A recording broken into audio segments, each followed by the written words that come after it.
Hello and welcome to live coverage of the second of the FA Women's Continental Tires League Cup semi-finals. Tonight it's West Ham United versus Chelsea. Emma Hayes' Chelsea side have reached the final in each of the last 3 seasons. They've lifted the trophy on 2 of those occasions, while the Hammers held Arsenal to a creditable goalless draw in the WSL on Sunday and are aiming to reach their first ever Conti Cup final. West Ham very much the underdogs heading into this tie. They failed to beat Chelsea in all 12 of their previous meetings in all competitions, but that result at the weekend has given them belief that they can go toe-to-toe with the WSL's heavyweights. Chelsea arrive at the Chigwell Construction Stadium, top of the league, and in formidable form, 19 games unbeaten since that opening day defeat to Liverpool all the way back in September. So another exciting matchup, and Jenna Schillaci, the former Tottenham Hotspur captain, alongside me for this one. And well, it was a tight one yesterday between Arsenal and Manchester City. And I mean, West Ham are just going to have to repeat that performance, aren't they, that they pulled off against Arsenal in the league at the weekend? Yeah, absolutely, and it's quite a quick turnaround, and obviously no changes made in their squad. So yeah, big ask for them tonight. But we saw that I think they'll be inspired by their performance at the weekend. And a lot on the line here. You know, obviously Chelsea, seasoned winners domestically, and they've won this tournament a few times as well. West Ham United, you know, they've got to the FA Cup final before, haven't they? But, you know, this is a big opportunity for them.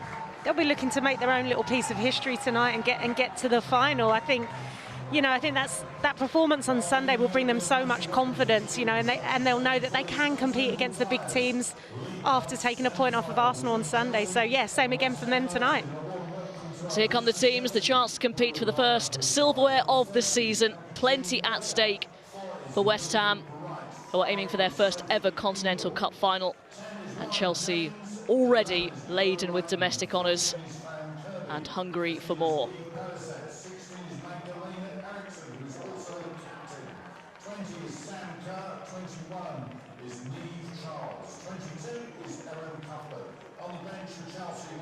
So it is West Ham against Chelsea for the right to face Arsenal in the final at Selhurst Park on the 5th of March. And here are your teams. West Ham unchanged from the side that held Arsenal on Sunday. The pacey Vivian Asseyi will be the main attacking outlet for the Hammers, who'll be aiming to pull off another impressive defensive display to frustrate the visitors. 4 changes for Chelsea, and Katrin Berger returns in goal. Magdalena Eriksson and Ev Perisset come back into the back line for Jess Carter and Kadisha Buchanan, who dropped to the bench. Fran Kirby also returns to the starting 11. She scored in the 3-1 win against West Ham in the WSL meeting earlier this season. So a couple of players we want to pick out ahead of this one. For West Ham United, it is Dagny Brynjarsdottir, top scorer, Jenna, this season for the Hammers. Yeah, she's been a key player for them this season. I think both defensively and offensively. I think going forward, set pieces, she's extremely dangerous. And I think in a game like tonight, where chances won't be coming thick and fast, I think she could be key for them in the Chelsea box. And when you look at her defensively, she's a real box-to-box midfielder who has that energy to get back and save her team in big moments at the other end of the pitch as well. And in a team full of stars, still perhaps arguably the shiniest one, Sam Kerr, who, well, clinical when she gets a chance. Yeah, absolutely. I think when we're talking about goal scorers, she is the full package, isn't she? 16 goals in all comps this season, and, you know, so many times we see her step up. She's a big-time player, steps up on the biggest stages in big moments for her team. Paul Konchesky, the West Ham United manager, perhaps giving his mum a wave. I think she was there on Sunday. Reportedly could barely watch as they were held out against Arsenal. Such an impressive draw that was. But again, you could argue this is an even tougher test up against Emma Hayes, serial winners. And Chelsea, top of the WSL, and truly formidable opponents. Yeah, the opponents don't come tougher than this tonight, do they? obviously off the back of a win at the weekend. And I think Emma Hayes' comments after, they weren't at their best, but they still always find a way to win. Yeah, a bit of criticism from Emma Hayes, but likes to keep her team on their toes. Both sides take the knee, as they have done throughout this season ahead of each game, to highlight the opposition to all forms of discrimination. And it is Chelsea in their change strip who get us underway. 13th meeting, previous 12 have seen 11 Chelsea wins and 1 draw. West Ham United have shown they've been hard to beat, and perhaps they just need to add a little bit more of an attacking threat, but I'm not sure how much of that we're going to see this evening. I think what they do have in Assaye is a player who, you know, is a target player. She's got that pace that when the team is under the cosh, they can always use her as an outlet, and she's so good at holding up the play and bringing others in. So I think she could be key tonight, just running off the back of that back line with their pace. Chelsea this season have shown that they can be got at. They haven't dropped many points, but they have conceded a fair amount of goals for them, at least. 4 clean sheets in 12 WSL games, which is not their usual standard, but still they find themselves top of the division. I think defensively that they do make mistakes. They are vulnerable at times, and I have no doubt that West Ham would have analysed the Chelsea-Tottenham matches and seen them and take advantage of them tonight. Kirsty Smith. It was Lauren James who was threatening to dispossess her. I think for West Ham it's key they don't let Lauren James too much time or show her too much respect when she is on that ball. It's when she's at her strongest, when she's running at defenders, and so important that they don't dive in, because it's almost like she waits for that movement and then she just skips and glides around players. So anywhere around that final third, they've just got to be really cautious when Lauren James is on the ball. Evidenced by that goal she scored against Tottenham at the weekend. You could say the other 2 were avoidable. That one can't really do too much. You say you stand off her, you try and get close. When she's in that mood, it's almost impossible to stop. Yeah, I mean, she was untouchable, and we actually did the interview with her after, and she was kind of giving away a few of her little key tips, and she was saying she almost waits for the defender, and then she's got that change of pace. She's so confident on both feet, you don't know which foot she's going to go off of, and we've seen recently she likes to cut infield to get the shot off on her left foot, so another thing just for them to be mindful. Yeah, 2-footed as well. There's Perisset with the throw. Kerr off to Fran Kirby. And Niamh Charles. Shown herself to be a very versatile player, has played in a number of positions this season. A free kick for Chelsea in a good position as Guro Reiten takes the tumble.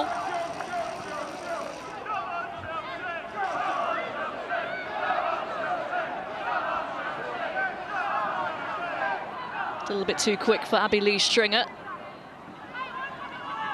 Reiten herself will take the free kick. West Ham recorded 4 clean sheets in their last 5 in all competitions. Reiten, and it's in! Chelsea have an early lead. Sam Kerr pokes it home. The worst possible start for West Ham United. And it's Chelsea in front after just 3 minutes. A really teasing ball in there. You saw the spin, but West Ham have got to be disappointed with that marking. Sam Kerr just left free there. 2 players just watching the ball, and worst start possible for West Ham. It was on a plate for Sam Kerr there. Perfect ball in, but unchallenged in the 6-yard box. You absolutely can't leave her unchallenged anywhere in the box. A good finish, but a fairly easy one. And now, what do West Ham have? Over the top for Kerr, or just bounced into the gloves of Mackenzie Arnold, who's rarely been beaten this season. She was masterful against Arsenal. But now the early goal means that West Ham might have to adjust their game plan already. Here is Lauren James. Sophie Ingle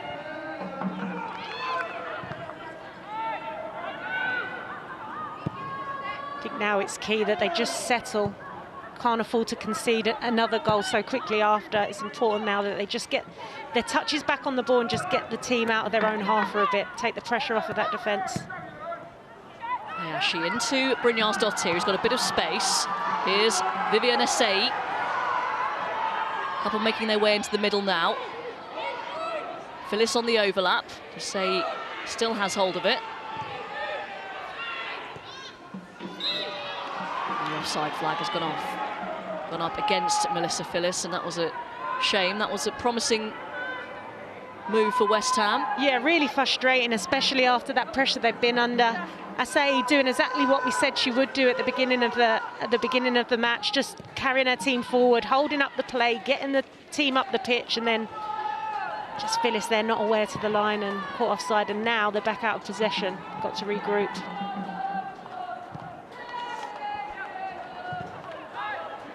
Katrin Berger to be happy with the place on the bench in recent games, with Zheshira Musovic taking her place. Signed a new deal, which will keep her until 2025, Musovic, and then is immediately benched after that news. Shows the depth and perhaps a few of the mind games going on at Chelsea. Shimizu concedes the corner.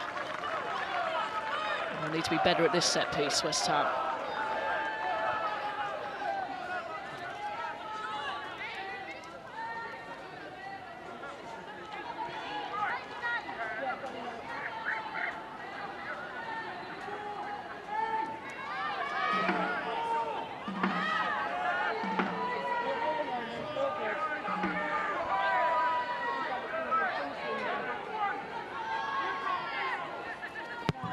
Perisset delivers towards the near post.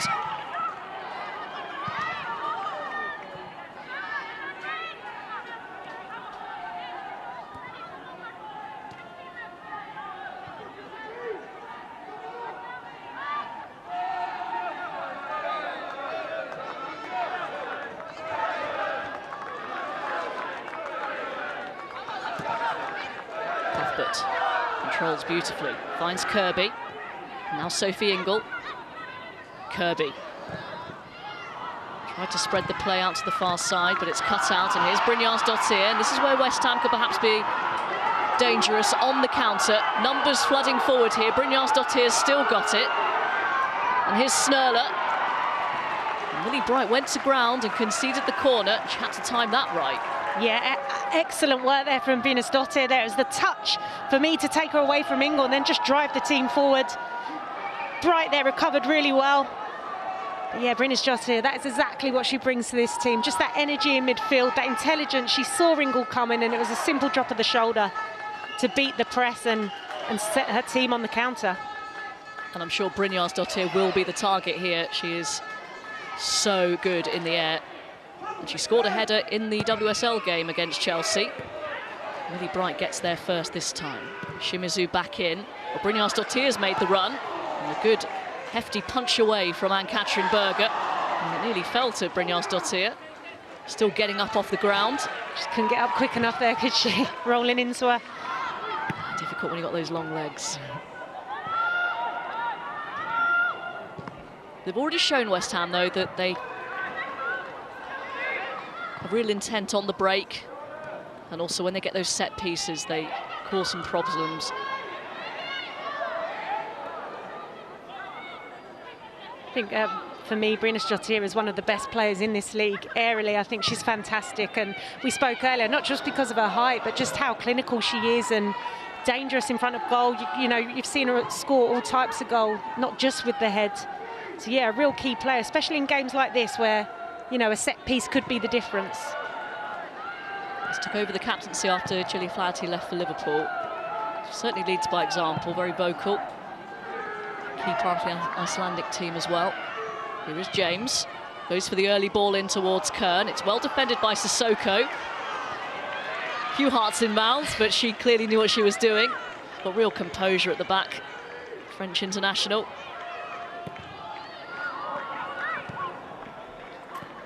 Yeah, she did excellent there to beat the press. There was a lot of pressure coming in, and you need a cool head on you in the 6-yard box when you're trying to play out from the back, and she's done exactly that. I think she was key for them on Sunday against Arsenal. Her and Fisk were just brick wall, solid, true centre backs there. There was bodies, blocks, everything they gave to their team. Left absolutely nothing on the pitch. Perisset.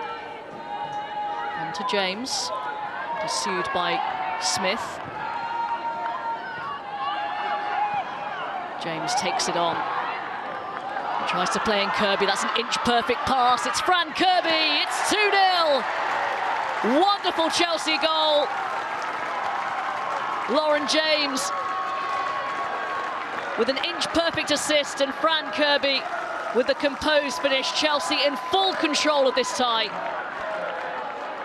What a team goal that was. That started from Lauren James tracking back, winning the ball and setting off on a counter, and it's a great ball, and it's perfect ball in on a plate for Fran Kirby, and she makes no mistake from that distance with just the keeper to beat.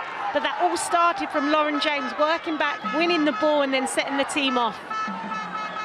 So she does track back.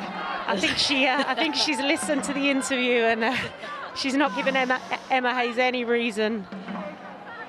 So Emma Hayes was keen to dampen down the euphoria over Lauren James post-match after the 3-2 win over Spurs in the WSL at the weekend. A lot of praise heading her way, and I think Emma Hayes just wants her to keep a level head, but just showed there that she was under pressure from Kirsty Smith, wasn't she? And just rolled her. Yeah, she just uses her body so well.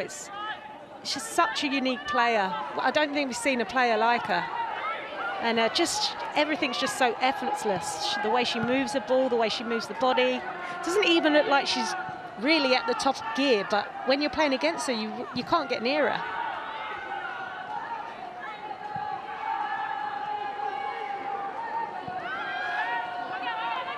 Maybe questions might be asked, perhaps, of Paul Konchesky's team selection.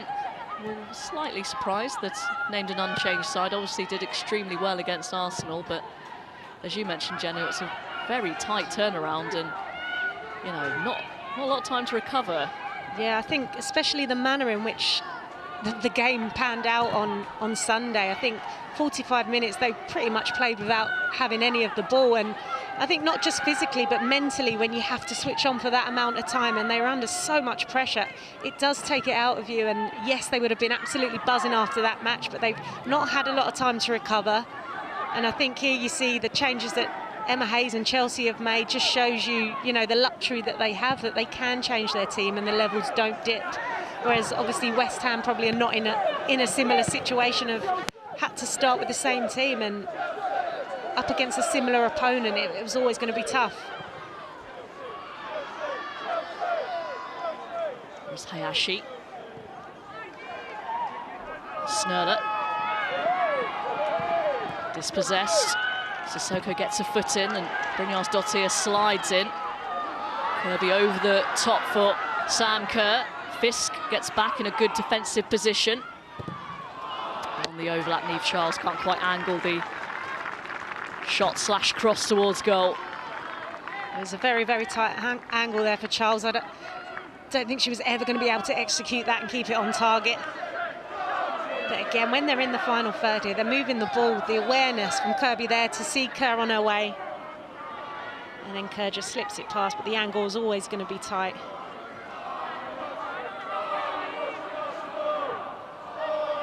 Already well on their way to a 4th consecutive Continental Cup final. Chelsea, they lost last year against Manchester City. And if it stays like this, it will be Arsenal-Chelsea matchup. Indeed, it's an Arsenal-Chelsea matchup in the 5th round of the FA Cup as well. So they're going to really get to know each other in the next couple of weeks.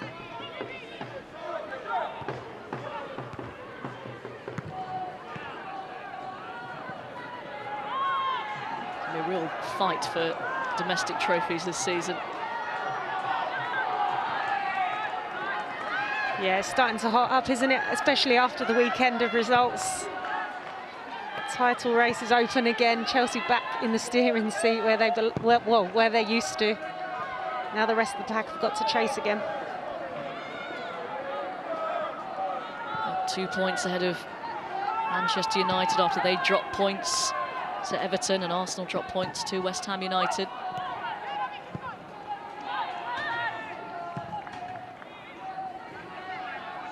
Here is James. Perisset. Back to James. 3 claret and blue shirts around her. Sort of situation she relishes. Still manages to get the cross in. Half away by Abby Lee Stringer. Say trying to provide the outlet. Bundled over by Millie Bright. Say done well there. I think she could sense Millie Bright, the challenge coming in, and she's just taken the foul there. Just saw it come in. Really intelligent play, and it just gives her team a second, get them higher up the pitch. She could be the difference, couldn't she? Because West Ham clearly don't just want to launch it up the pitch, because, you know, what good's that going to do? But she was in the right place there to receive.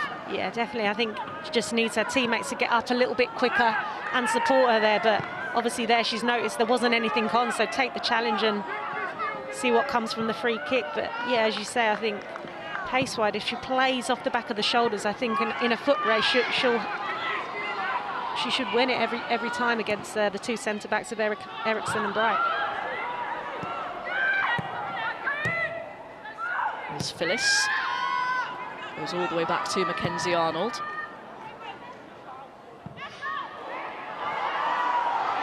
Phyllis gets the better of Charles.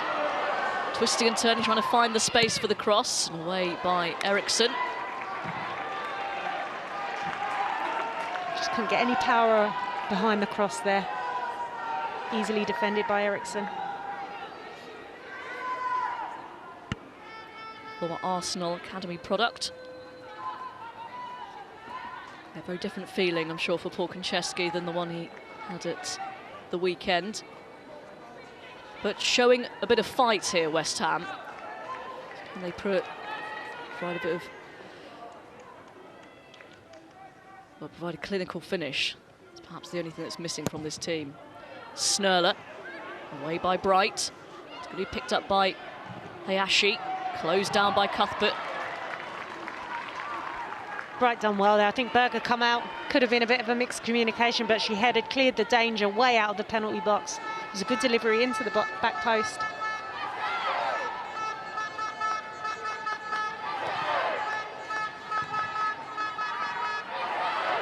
Stringer. Actually trying to help it on. Finds Brynjar's-Dottir. Fisk tried the diagonal, but it's actually going to reach Shimizu on the other side. West Ham pushing high up the pitch, might be in a bit of trouble here.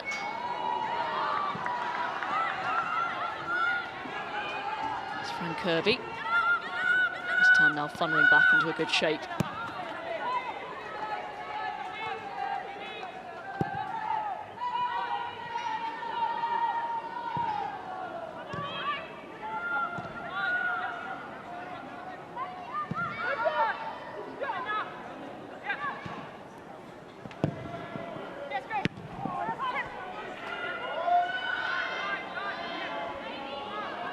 No game at the weekend for either of these two.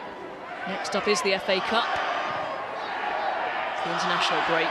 Most of these players will be representing their countries.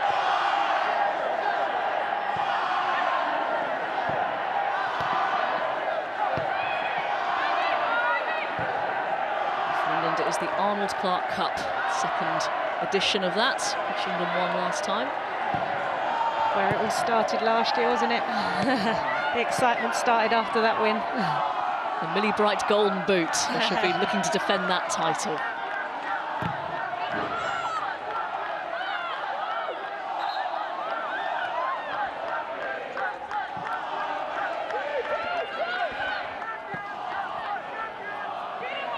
Snurler. To Shimizu. Down the line, but easily taken down and controlled by Niamh Charles.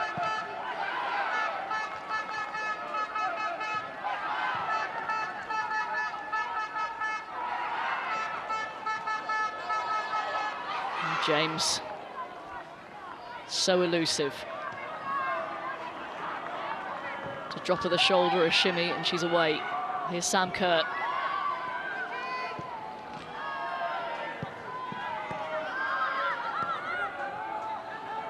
Wrighton.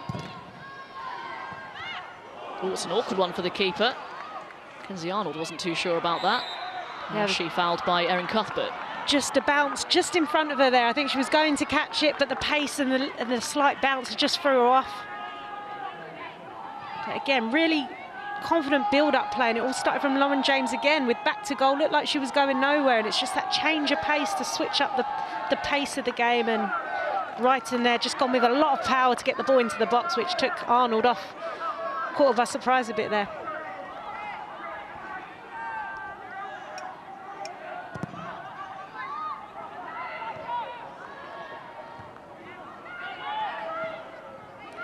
And that's what Chelsea do so well. They recognise when to slow the game down, and then it's that change of pace in their play, in the short, sharp passes, and it's the ball over the top. They're all just like a well-oiled machine in that final third.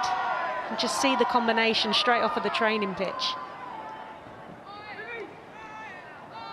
There's Emma Hayes, 10 major trophies. And of course, will be aiming for more this season and in contention for all three domestically. And the Champions League draw, the knockout stages, takes place tomorrow. So we'll find out who they get. Two-legged quarter-final stage.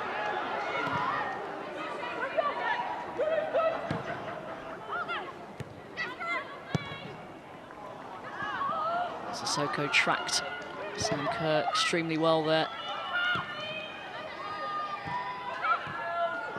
Shimizu. Snurler. Vaughan.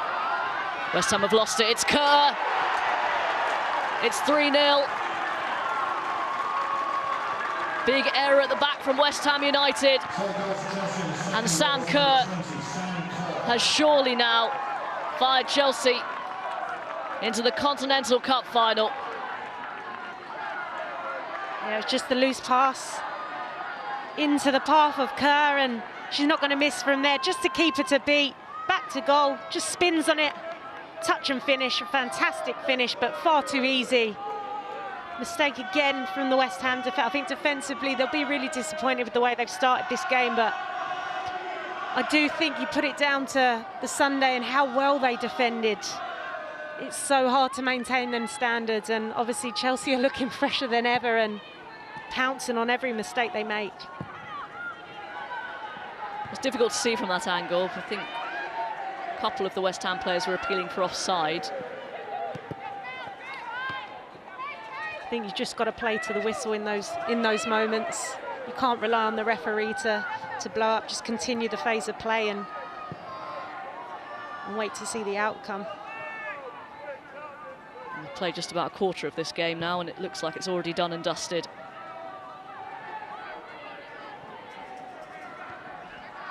And you know, you look at Chelsea team now, they still don't look like they've gone up too many gears at all, do they? They still like they've got a lot in the tank.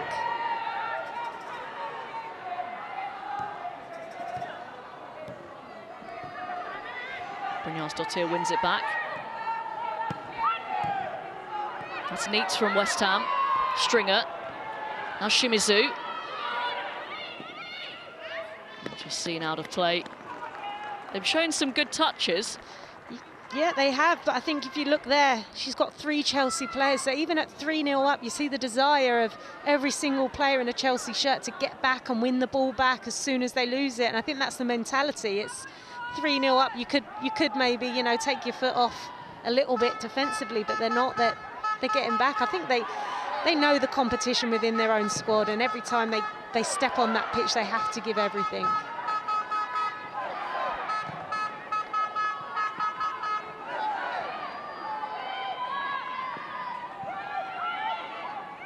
Here's Erin Cuthbert for Chelsea. Charles.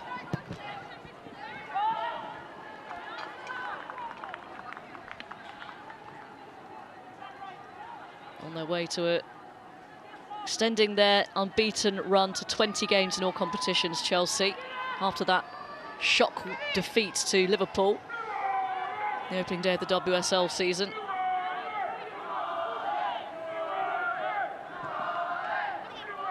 Lovely turn from Stringer. Hayashi.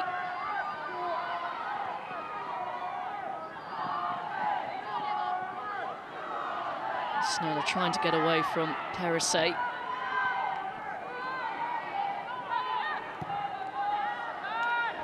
Just watching Lauren James there again, tracking back. She trying to make her point today. She's really making a point and some. She's even taking the ball backwards before she goes forwards. Yeah, on the dugout side as well. So just really making sure that Emma Hayes is taking note of this. But I think it's typical Emma Hayes. I think she knows she's got a very special player on her hands there, and it is about keeping her feet grounded. She's got a big future ahead of her, but it's about, you know, making sure all aspects of her game are on point, not just her attacking. And she's obviously taken it on board, because I've never seen her do so many recovery runs. I think the Chelsea staff deserve a lot of credit for her form and the way they've managed her, because it's not easy when you're constantly being told by everyone on the outside, at least, that you're going to be one of the best players in the world. I mean, that's a lot to live up to. It is, but 100%, it's one of the best players I've ever seen. And still so young, 21 years old. It's incredible. I think when you're looking at Emma Hayes and Chelsea, she's done it with Jess Carter as well, hasn't she? She's come over as a young player, and she's grown into this team. James with a lovely ball that's headed towards goal by Sam Kerr on a hat-trick. Flag has gone up this time. Just hanging on the back of Shimizu there. Just started around a little bit too early. Again, another loose pass. It was too square to play down the centre of the pitch. Great ball in from Lauren James again. Just a little dink to the back post. They're enjoying themselves out there today, Chelsea.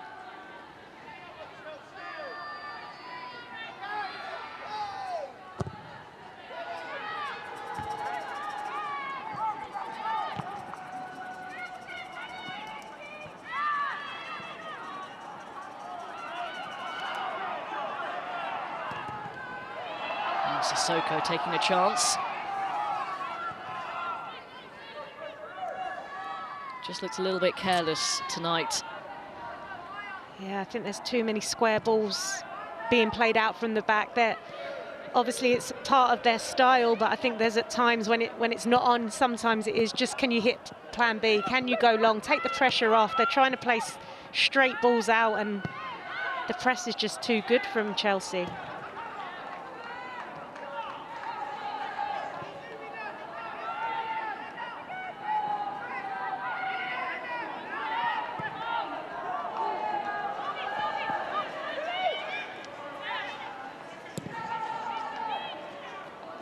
See the West Ham trying to be brave, trying to start a little bit further up the pitch and force Chelsea into an error there.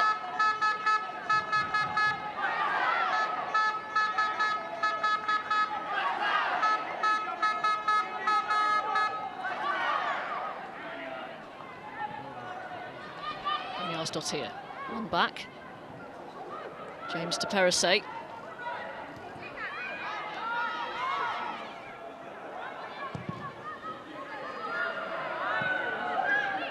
Finds the out ball towards Charles.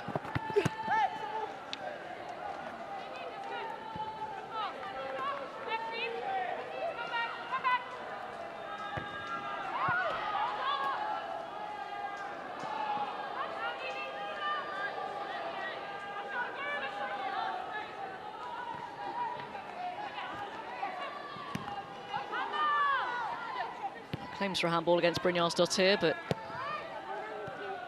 close to that. Hayashi just about got there. Made up for a heavy touch.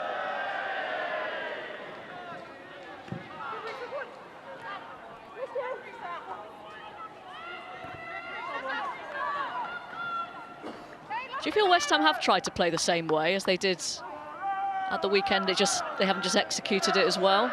I think they have. I think they've shot themselves in the foot, conceding so early, just switching off from the set piece. You kill the game plan there from the off, and then obviously conceding again so early on. And I think if you look at the goals, they're all from West Ham mistakes. But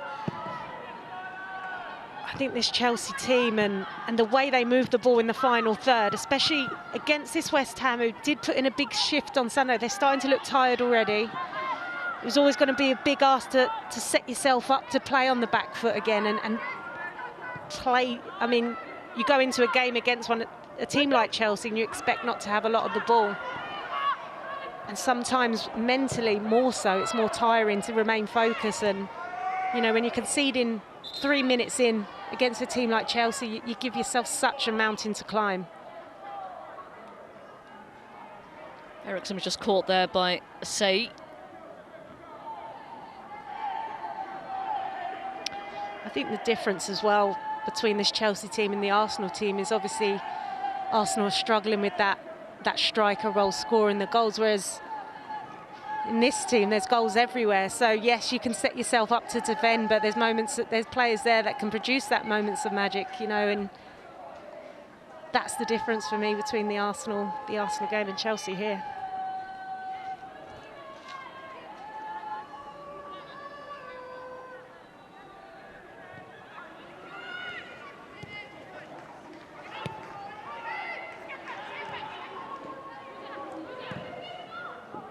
Brighton flicks it around the corner, but well read by Fisk. Here's the Say. Phyllis, defended by Eriksen.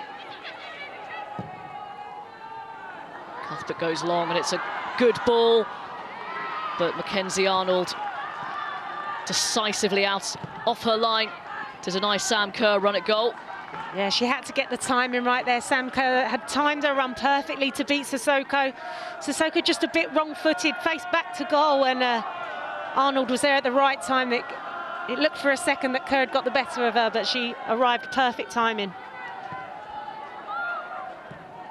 I think West Ham just have to be a bit careful if they are to play higher up, that Mackenzie Arnold does maintain that higher position, just to cut out that ball over the top, because Sam Kerr, she's so clever with her runs, and the timing of her run is usually spot on, so Arnold would just need to be aware to that.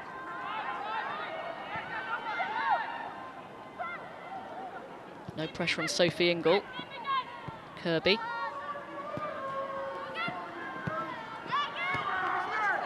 Shimizu cuts out the pass towards Guro Reiten.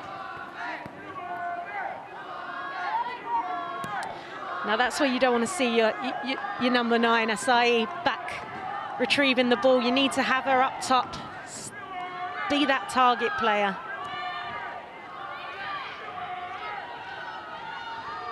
So the problem is if she is dropping deep, then the outlet isn't on over the top.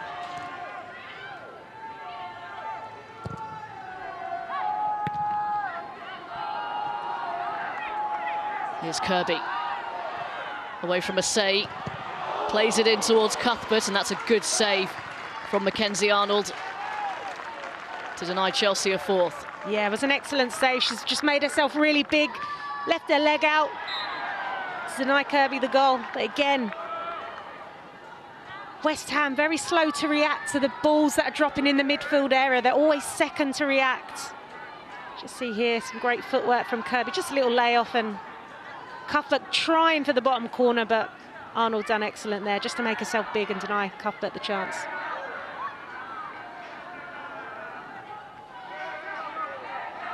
Gaps in the midfield just look to be getting bigger and bigger as West Ham do throw numbers forward. It's always that risk of the counter-attack from Chelsea.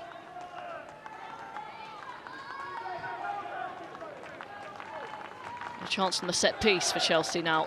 Perisset getting ready to deliver this one in. It's towards Bright. Arnold couldn't catch it and keep it.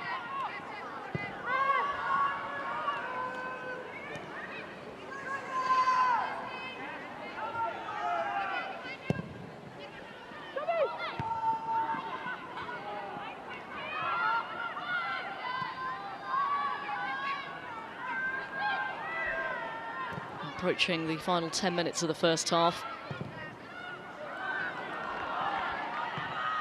Not bad ball over the top towards Snurler.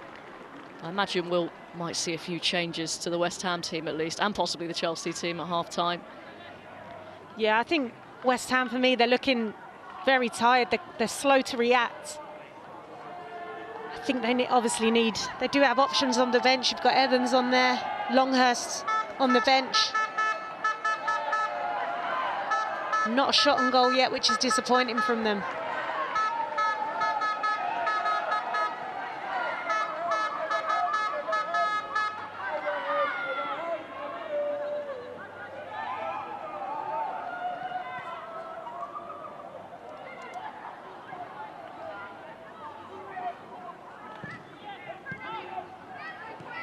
Stringer under pressure, manages to work it back to Sissoko.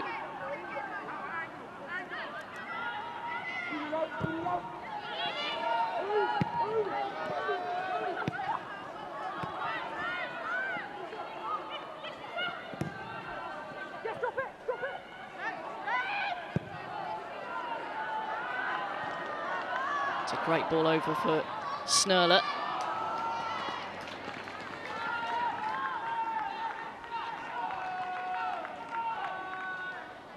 It's a great switch of balls, lots of space out there. I think Snurler just needs to be better in that moment. Just protect the ball, give her team a chance.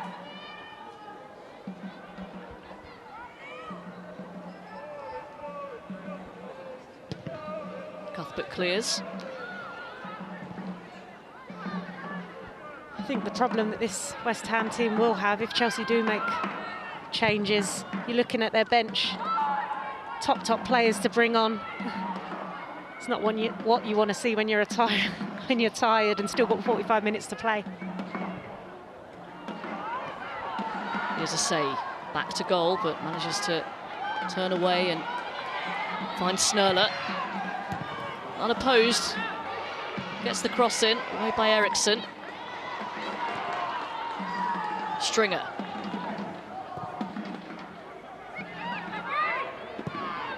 Fisk out to Shimizu. And now Phyllis is promising from West Ham. Hayashi, oh, lovely feet away from Cuthbert.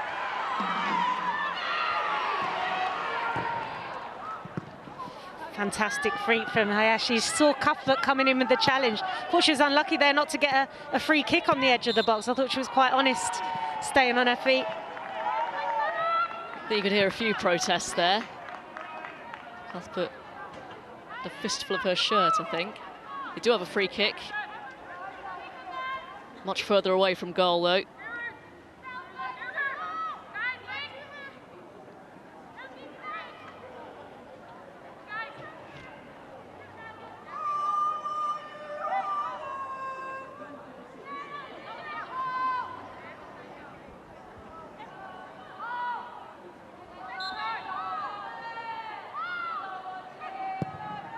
Snurler delivers towards Brynjarsdottir.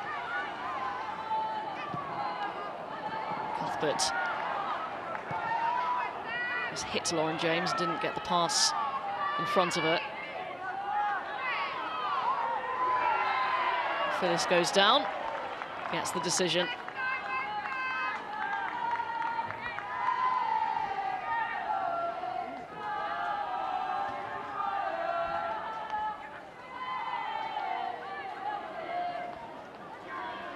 She's looked bright, Emma Snurler. Just her fourth start this season. Signed last January from Fortuna Horring, and just a lot of injuries to contend with.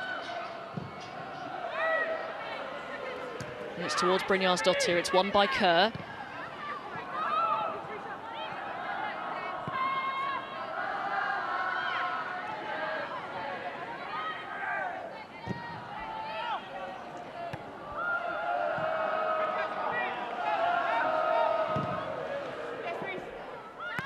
Just want to see Phyllis there just a little bit more alert to Brynjarsdottir coming in to flick the header on, to make her run a little bit quicker, because she's always going to win it, Brynjarsdottir there. With her height, she's always going to win the header. Can they just be a little bit more alert and get on their bike a little bit quicker?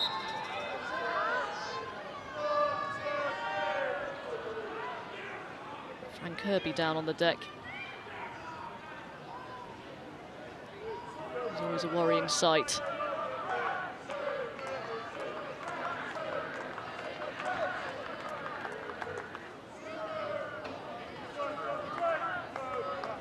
Those two goal scorers.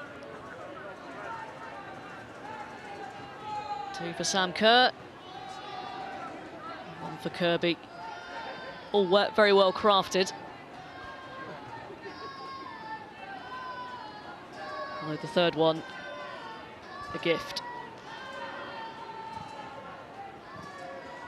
When you're playing against a team like Chelsea, you can't afford to give them any gifts. They don't need any gifts. So. But for me, I think the second goal there's the goal they're picking. Just Lauren James retrieving the ball and the counter at such pace. This is a worrying sign. It might affect whether she does take part during the international break for England. She's had to cope with a lot of injuries in her time.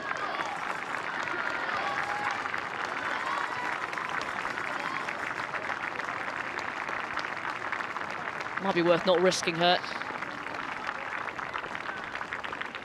Yeah, you see she just pulls up there. There's no contact at all, which is sometimes even worse.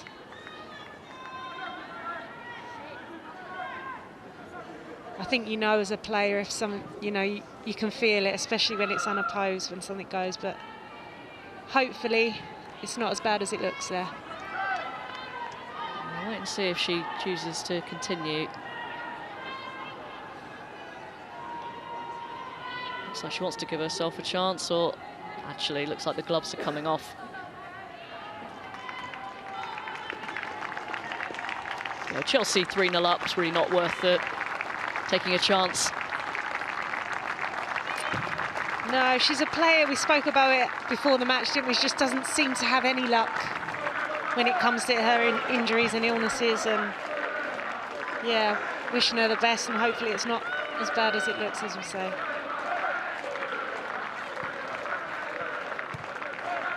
Anyway, support showing their appreciation. Very special player for club and country.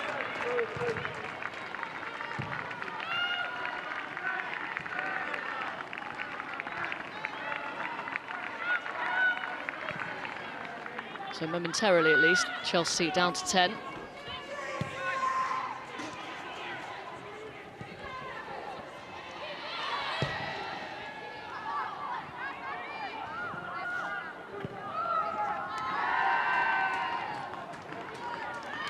Chelsea are getting ready a replacement for Fran Kirby.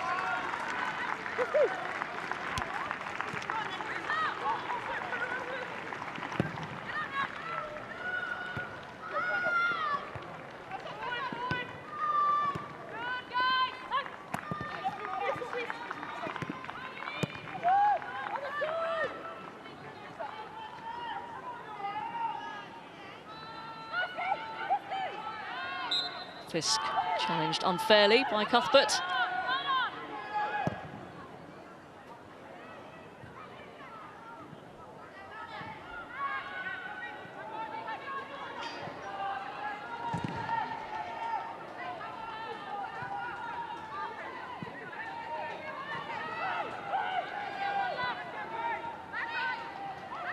Stringer. Straight ball towards Asay, cut out by Bright.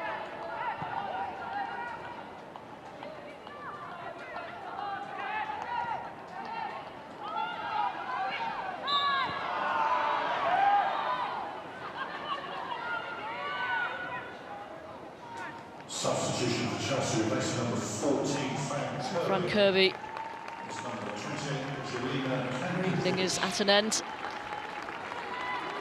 And a replacement, Jelena Cankovic, gets just the final few seconds of this first half. Cankovic, another real top-class talent. I remember watching her on her debut against Reading just before Christmas, where she scored a hat-trick. Just another danger player for West Ham to be aware of. inside that box.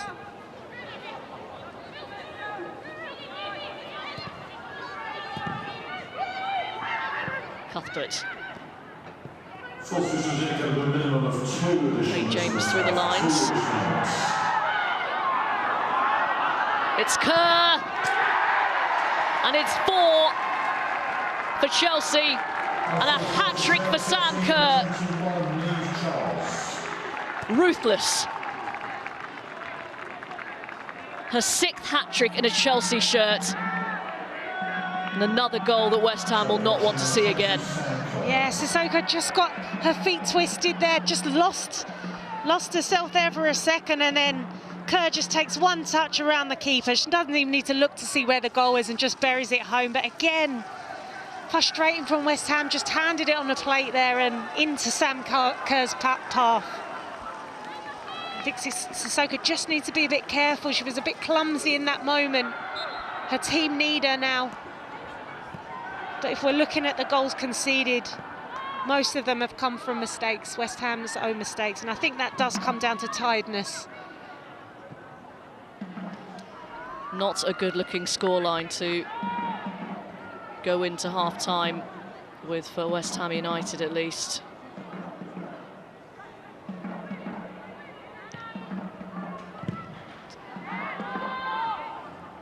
And into the final minutes of stoppage time.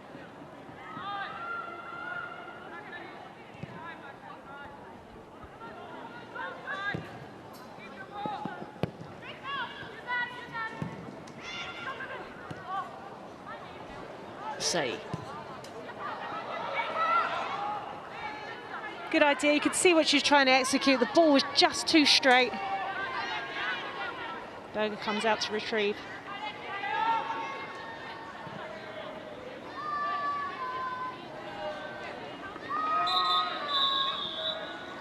Half-time. It has been a ruthless, clinical, destructive display from Chelsea.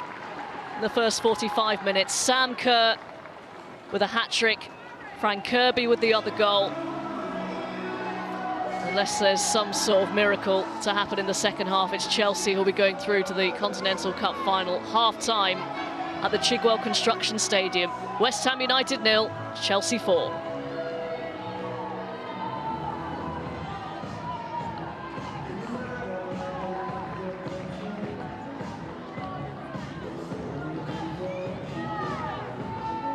So this is how Chelsea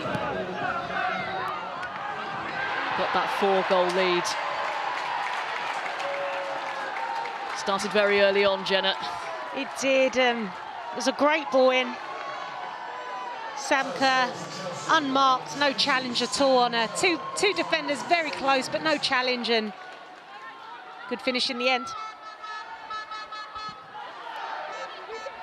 That was after just over 3 minutes. This was probably the pick of the goals.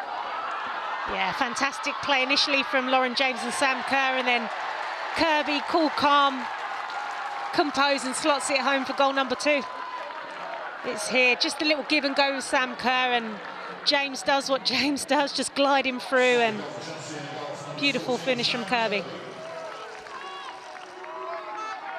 On a plate for Kirby, didn't have to break stride with that ball from Lauren James.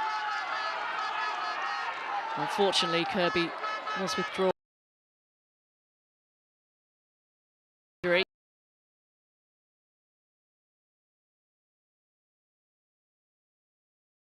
West Ham just got sloppy. Yeah, just caught in possession again, trying to play out from the back, and Sam Kerr just pounces, looking at it again. It's a beautiful strike into the right-hand corner. But yeah, Cuthbert did well to get onto the loose ball, and Sam Kerr makes no mistake. Put her foot through that one. Yeah, just hits it with the lace. Edging towards the corner. Kenzie Arnold couldn't do anything about that one.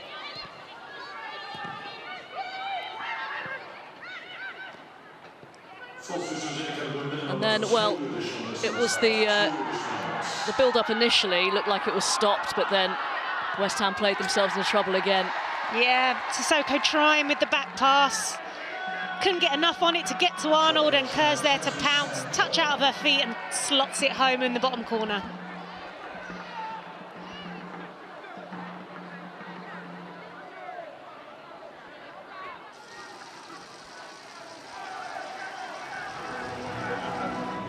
And so a comfortable lead for Chelsea after a clinical first half.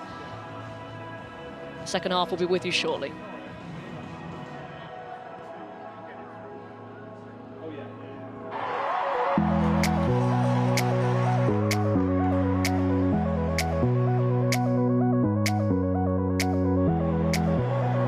Looking for options, she has to go back. Cross comes in. Hayley Rasso's there, and it's in the back of the net. Hayley Rasso sucking the ball in at the near post. Lovely turn from Leonardson Warner. Thought of shooting, may yet do so. Spinning her way through and scoring magnificently. Frida Leonardson Warner at her brilliant best. What a season she's having.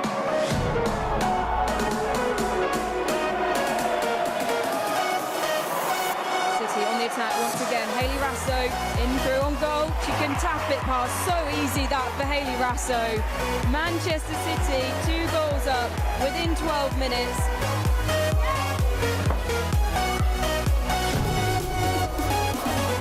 Gets the give and go. She's on the run here. Erin Cuthberts. And Chelsea have the ball in the back of the net. Final touch looks as though it may have come off of Sam Kerr on the way through. Anything that they failed to score in across their last 10 in all competitions was a 5-0 defeat to Manchester United. It's Leonardson Warner. No foul, and Leonardson Warner finds the top corner. Frida Leonardson Warner is just unstoppable at the moment. Mary Fowler. Lauren Hemp with it now. Cross comes in. Bunny Shaw's there, and Bunny Shaw heads home. Manchester City have a third. Within 30 minutes, they're 3-0 up.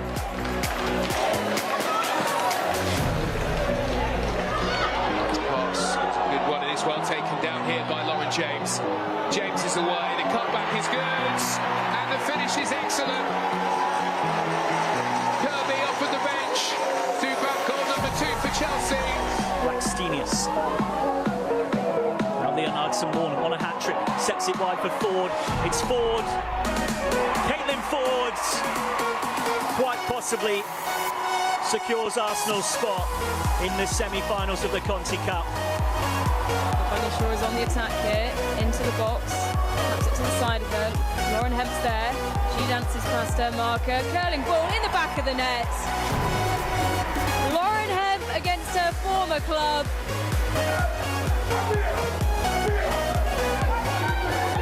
Spence will go for goal. It's an absolute rocket. Drew Spence against her old side with a late goal that won't mean too much for Tottenham Hotspur.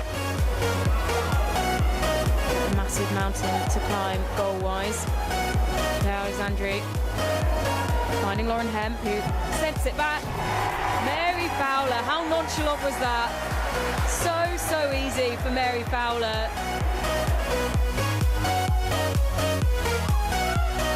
Sees it back with France striker. Lovely cross in from her. Brynjarsdottir. What a glorious header from the West Ham talisman. She wanted more, if anything. Natalie with Spence. Chelsea have taken this one quickly. And they're into the area here. Spurs caught napping. And Kerr does get her goal. While they were too busy, Spurs arguing with the referee. Find a breakthrough here. Deep in the pocket from Yui Hasegawa. Finds Bunny Shaw. Bunny Shaw finds Lauren Hemp. Lauren Hemp into the box. And it's 6-0. Manchester City have another. Lauren Hemp has another against her former club. My first? You bring me back to like memory lane. Willy Wonka and Chocolate Factory all the time. Have you seen that? Ooh. Adidas, black, white stripes, that's all I've got. Indoor, just Nike Tempos. Like a black and green Lotto pair. The first pair of football boots I bought from my neighbour for about £5. Couldn't wear those again, but you know, at the time they were great. And they were like Nike with the little wavy bits on. Not like the proper ones, just like cheap version. A pair of Adidas that I really, really liked. Adidas Supernovas. I think it was because Patrick Vieira used to wear them. And my latest, Phantoms. Nike Phantoms. The last one, still Adidas. The Mercurial Superfly. These green X Adidas models. On Nike Tempos.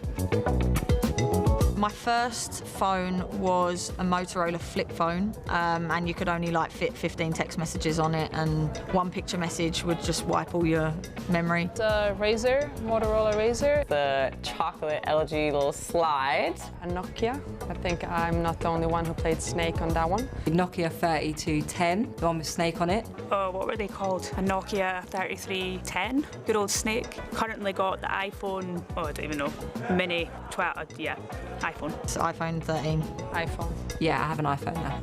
iPhone 13. iPhone. Wow, my first car, first and last actually, a Golf, a white one. Yeah, I enjoyed that one. First car was a blue Corsa, Vauxhall Corsa. A Renault Clio. I used to love it. Infinity. I think it was a light blue Honda Civic. My first car was a Toyota Yaris, grey one, and because I don't like change, I've bought another Toyota Yaris in dark grey. And last is a Mini Countryman. Mercedes GLA. Benz CLA. I remember going to see Space Jam when I was a kid with my dad and my brother and sister, Michael Jordan. Willy Wonka and Chocolate Factory all the time, probably like 3 or 4 times a day. I would say Fat Albert. I watched it with my family. Probably not the first, but my most memorable one. I'm all about romance. I think that must have been a cheesy one. And yes, a cheesy one, the last one as well. And my last one, I think I watched Batman in the theaters. It might have been Stillwater with Matt Damon. Have you seen that? I need to go to the cinema. King Richard, the one about Serena and Venus, I thought that was really good, so if you haven't seen it, go watch it. Ooh, okay. First country visited, living in Canada, visited the US. America. Barcelona. Portugal. Bosnia. Mallorca. Last country I visited was Germany. No, America. The US. US. USA. And the last was Germany. Zakynthos, Greek island. First gig I went to. First. Do you know what? I think my first gig was Blue. I used to love them. I used to fancy Simon Webb from Blue. I remember I was supposed to go to James Blunt with my friends, but I actually didn't end up going.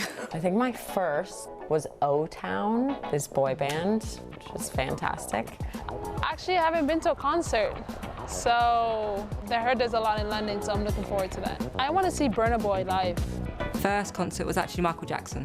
My first and last concert, I've only been to one big concert, and that was Beyoncé, and I'm happy to have that as my last one. My latest one was Adele at Hyde Park. I actually went with a few of the girls from here. Amazing voice.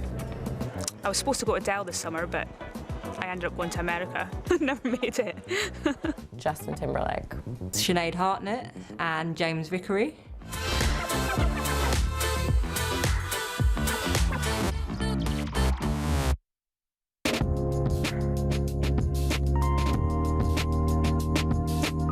Growing up, I wanted to play for Liverpool, I wanted to captain Liverpool.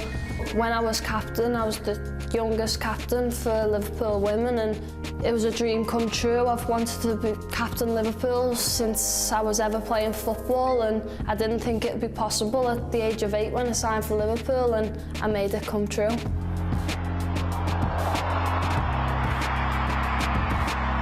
It is Missy Mokers, born in the city, and scoring the goal which might just make absolutely certain of Liverpool's promotion back to the WSL. Winning promotion's probably my best memory. It was nice to get a goal, and it was one of the best feelings ever. We deserved it, we worked hard, and that performance just topped it all off.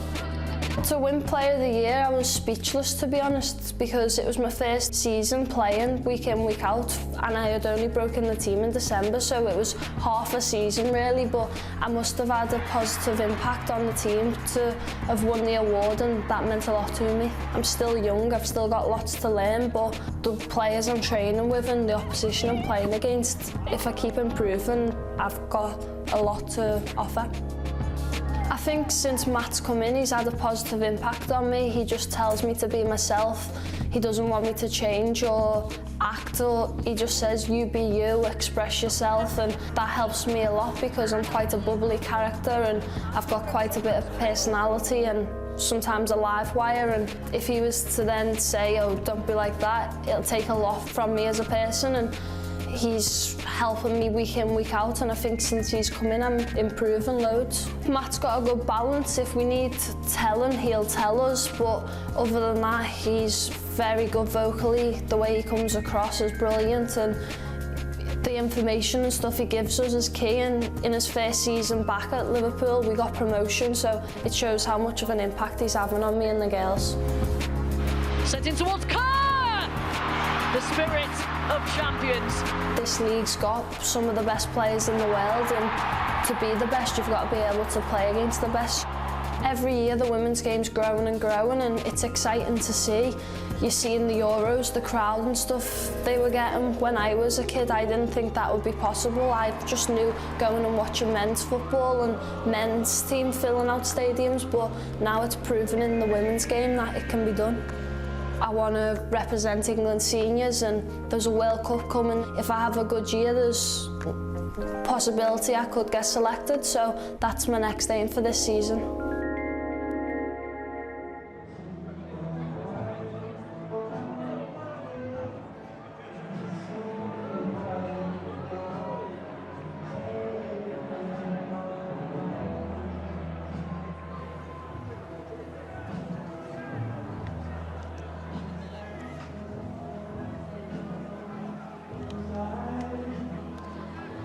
Welcome back to the Chigwell Construction Stadium, where Chelsea are in a more than comfortable lead at the break going into the second half. 4-0, a first half hat-trick from Sam Kerr, which leaves West Ham United with pretty much only pride to play for in the second half. We'll have to wait and see if either side have made any changes. Looks like West Ham have. So while we digest those, Jenna, what do you think the message will be from Paul Konchesky at the break? I think they have to play for the pride, play for the badge now, keep themselves in this second half. Can they go out there and get something out of this second half? I think 4-0 is a massive mountain for them to climb. You know, they've got 45 minutes to try and be better in this second half. Can they create anything? Can they get a goal? Be difficult to beat like they were on Sunday.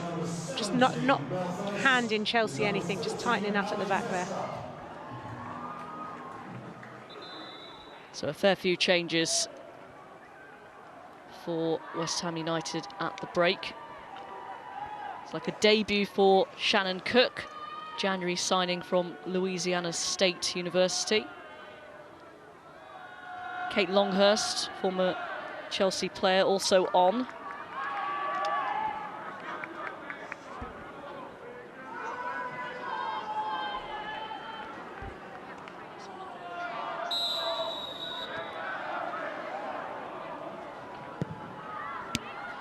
Whistle blows for the second half. And I'm sure questions will be asked of Paul Konchesky as to whether it was wise to stick with the same team. As you mentioned, Jenna, not just the physical fatigue, but the sort of euphoria afterwards, and then having to go again against another very, very good team. Yeah, I think, you know, after such an incredible result and what that meant to them at the weekend, and I think the manner in which they got that point off of Arsenal, you're on such a high, and then to get yourself back in and prepared for another difficult game against another, you know, top opponent, it's difficult. And you saw early on, switching off from a set piece at 3 minutes, it was just a really poor start from them.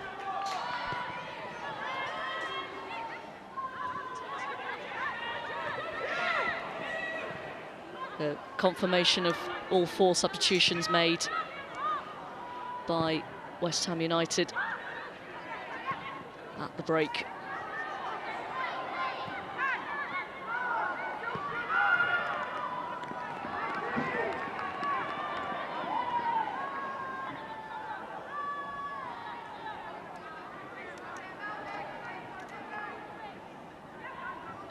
Amelie Testrup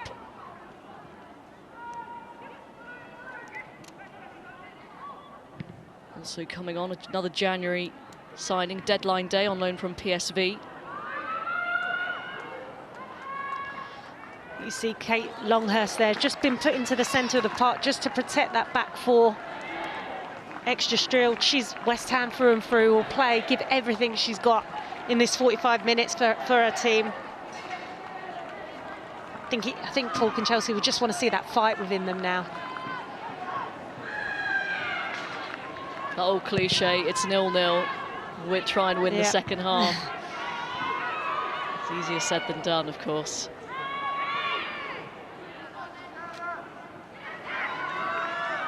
It's one back well. Ball down the line doesn't quite reach. Amelie Testrup.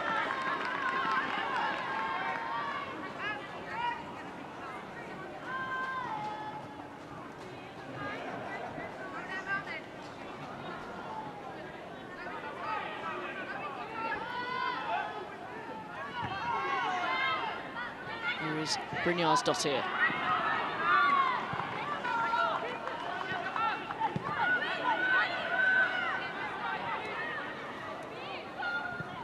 Looks like Testrup has taken the more central position. Clearance picked up by Brynjarsdottir. Now Longhurst.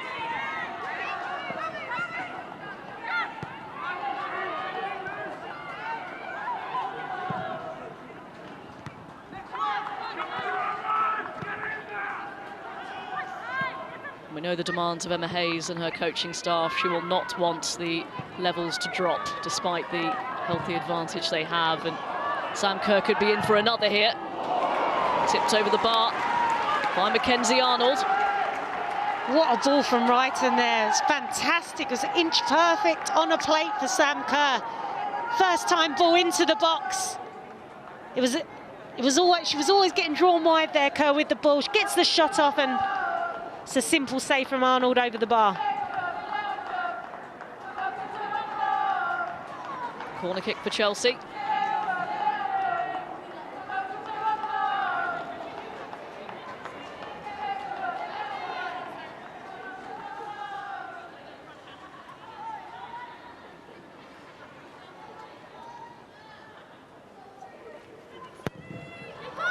Perisset. The goalkeeper came and didn't get there. It's a couple of times now Arnold's come out and not really demanded that area. Completely different to what we saw on Sunday, where she was winning and claiming everything in her 6-yard box. But I think that's the second time now she's come out and not made any contact.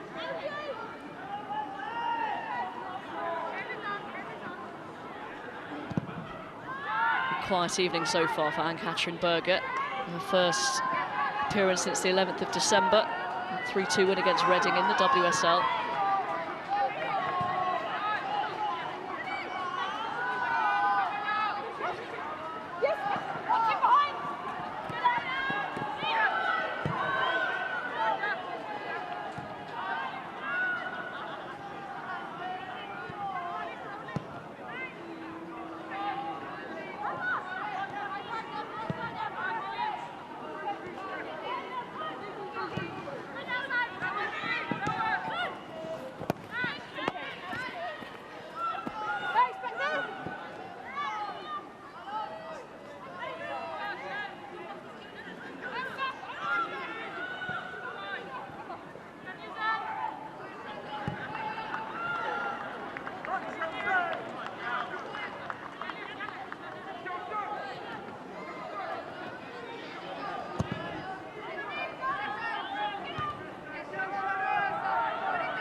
Turn it towards Lauren James, didn't quite come off.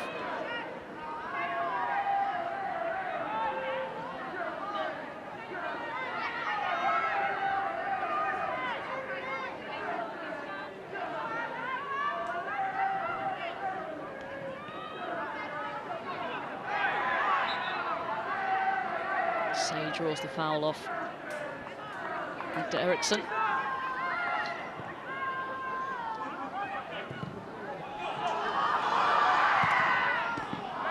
Easy take for Ann-Katrin Berger.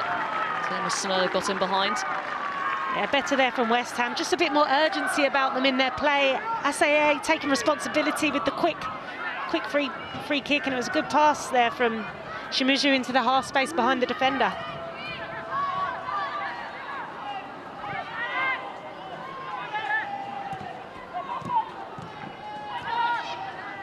Nicely played. Right onto Kerr. Picked up by Wrighton. Now James. Wrighton trying to return the favour for Lauren James. Tracked well. There's a beautiful little dink there from Wrighton, but it just seemed to hang in the air forever. James couldn't get it down quick enough.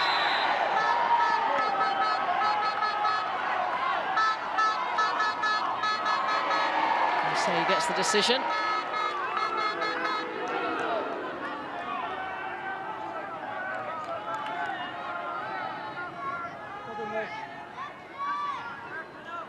A yellow card for Magda Eriksson for that challenge. I think she had to make it there. You could see SA just getting ready to make her run around her. Had to make the challenge, Eriksson.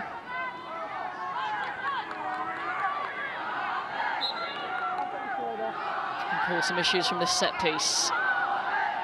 Snurler.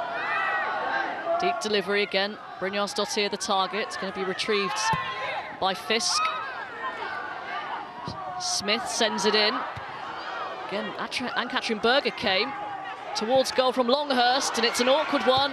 Berger does just enough to shovel it away from the danger. Yeah, Longhurst just trying to dink it into the 6-yard box. Berger did well in the end, just made herself big. It bounced at an awkward pace, and there was a West Ham player sliding in. Closest they've come. Yeah, absolutely positive. They've had some good phases of play here in the opening second half. Again, just failing with the last ball in.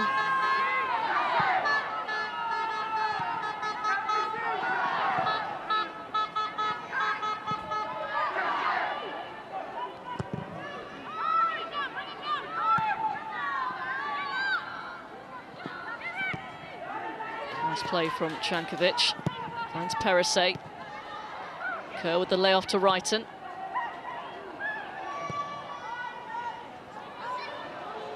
Here's Lauren James. Opens up for her. Lauren James has her goal.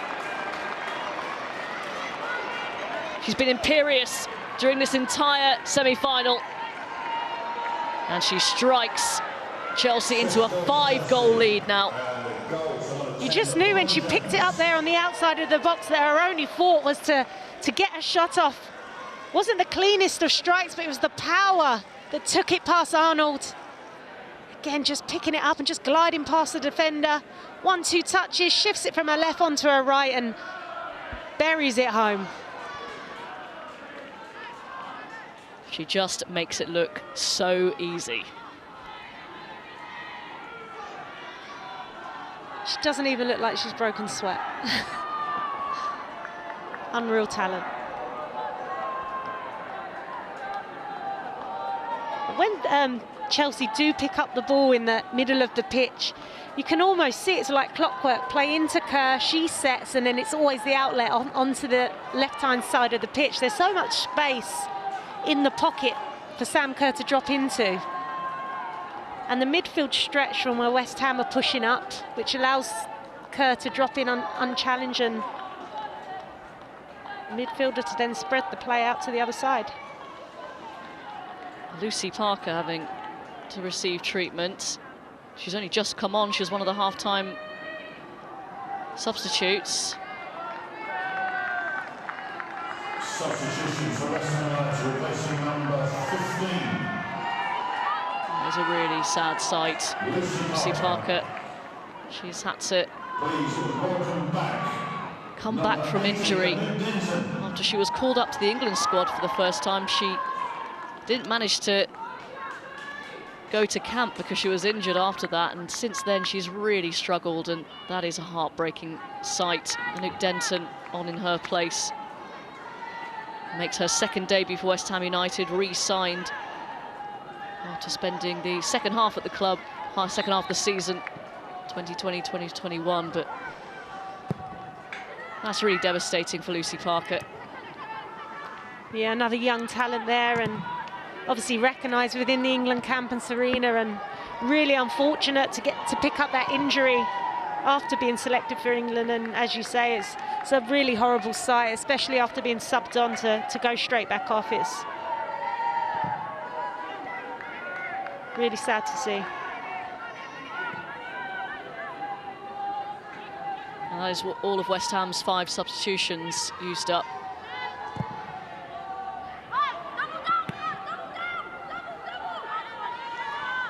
You can just hear, I think it's a West Ham player, as soon as James is on the ball, double up, double, double.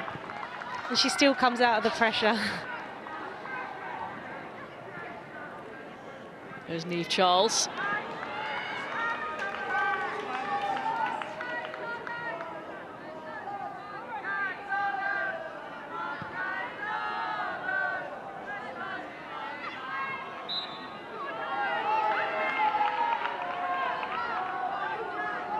West Ham get the free kick.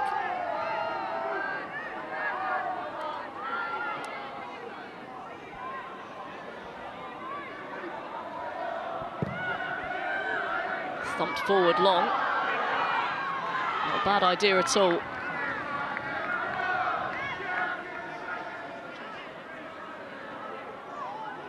Maybe signs of boredom for Berger. It's an interesting couple of moves. Here's Snurler.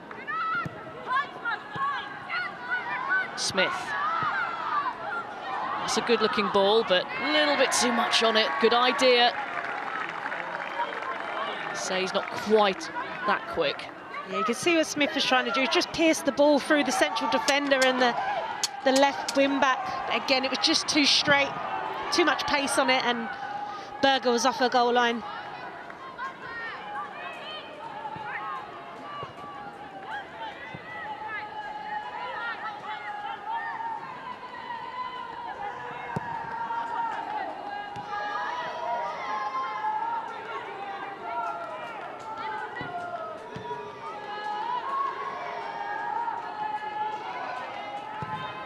Here's Perisset. Sam Kerr with her 4th. No one anywhere near her. And it is now 6-0 to Chelsea. Chelsea, number 20, Sam Kerr, and substitutions for Sam Kerr again, just dropping in with the little layoff.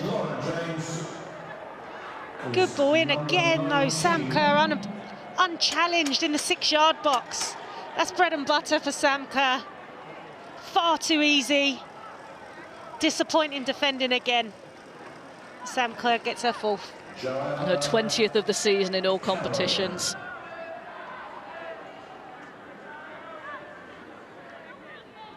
What a night for Sam Kerr and for Chelsea, who are running away with this, and there's still half an hour left to go.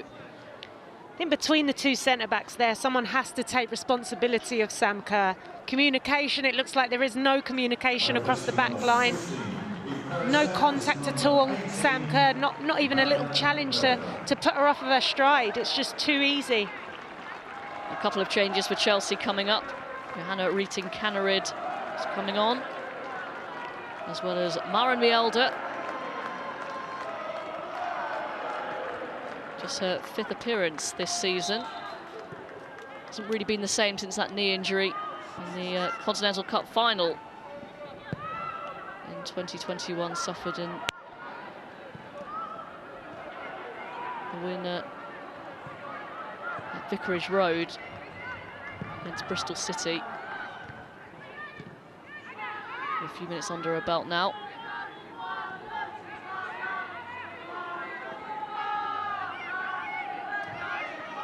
It's heartening to hear that Lucy Parker's name being sung by the West Ham fans.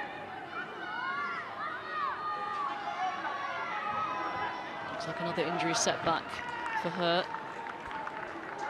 What has been a night that West Ham want to forget about very quickly indeed. I think they've come back down to earth with a bang.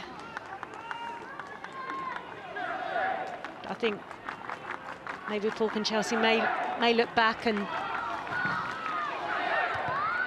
would he make changes to the starting lineup again after such a big match on Sunday with such a short turnaround? This game plan didn't work from the start, but I think that comes down to the poor marking of the set piece to so early on in the match that's killed them.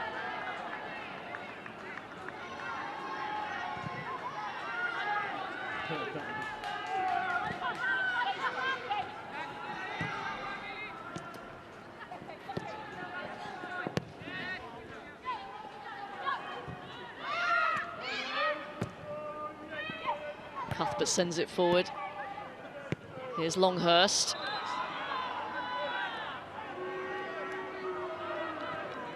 Struck the referee, so it's going to be a drop ball for West Ham.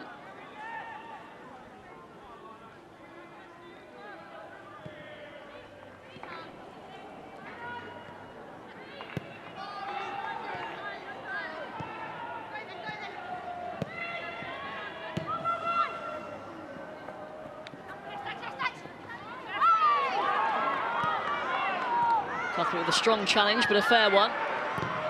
Canirid.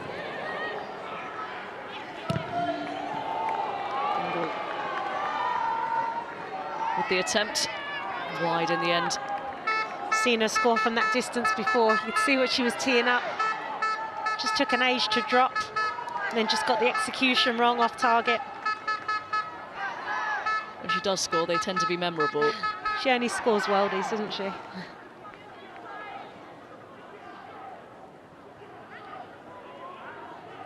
It's a great tackle from Cuthbert there. Brynäsdottir, I think, just clutching at straws. It's part of Cuthbert's game that she's just so excellent at all the dirty work. She does it so well. Often doesn't get the praise, but is so consistent week in, week out. A new role for her this season as well. Part of that sort of double pivot with Sophie Ingle. And she's in a team that's rotated so much. She's played pretty much every single game. Yeah, I think she's one of the first names on the sheet for Emma Hayes. Probably doesn't get the plaudits that she deserves in a team full of superstars, but her levels of consistency in there, her work rate, week in, week out, is superb. Ingle allowed to turn. Wrighton, deflected. And everything is going Chelsea's way tonight. A devastating display. Guro Wrighton gets her name on the score sheet.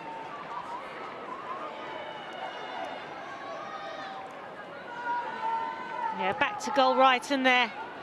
Too much space, no challenge again. It's a lovely turnout.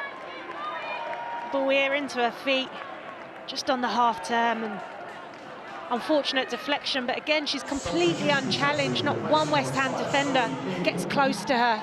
She's allowed enough time to turn and get a shot off. I think there was 4 defenders just watching her. Really another poor. change. Sorry, Jen, another change for Chelsea. There's been a few goals that have been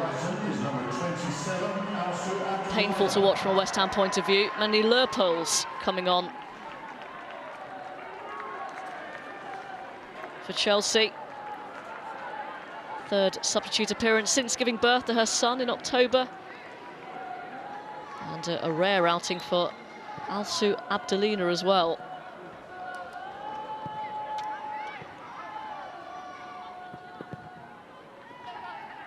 Emma Hayes using all her fringe players.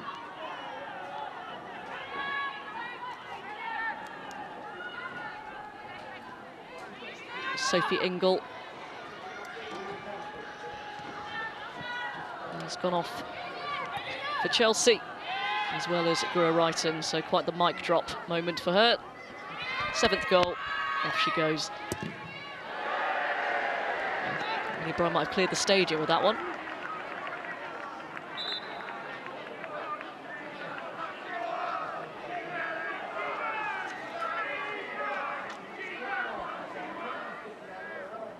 New ball needed. Well, Paul Konchesky has had a lot of praise. It's been a decent season for West Ham. He's taken on the good work done by Ollie Harder, who he replaced in the summer, but this is a chastening experience, I imagine, for him in his first senior management role. Yeah, I think this season, I think they might have surprised a few people with how well they have done. I think they had a lot of change over the summer, lost some key players. Obviously, Paul Konchesky comes into the role as manager, and I think what he has built there is a team that's on a normal day very hard to beat. And now what they have as well going forward, they have threats going forward in SA, and they do look dangerous when they are in that attacking third.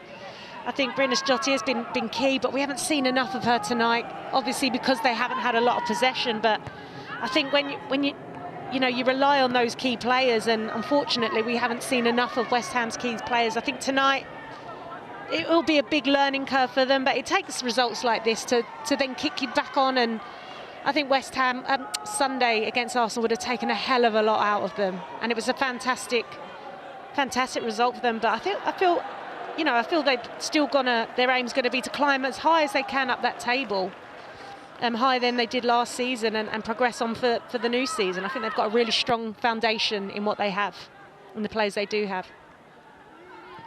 And just another illustration perhaps of the depth that Chelsea possess and teams like West Ham don't. Because even though they have obviously made a lot of substitutions in this second half, it's still nothing compared to the quality of the fringe players that the likes of Chelsea have at their disposal. Yeah, I think even after Chelsea have made, 5 subs, they still don't look any weaker at all. And it just shows that Konchesky has started with the same team from Sunday. The depth's just not there, and I think it's for all the top clubs really, that the strength in depth on their bench is on another level to the teams in the lower half of the league, and that really is the difference and plays into their hands, especially in cup competitions where they can rotate. I say he did well with that. She was running into a cul-de-sac, no support whatsoever, manages to win a throw for her team. Yeah, I think she's done as well as she possibly can with limited service. Every time she has got it, she has really worked for her team. Can she draw in a foul? Can she just hold up the play? So for me, yes, she's done well with what she's been working with. It's a lovely ball slipped through towards Kaneryd. Behind Kerr.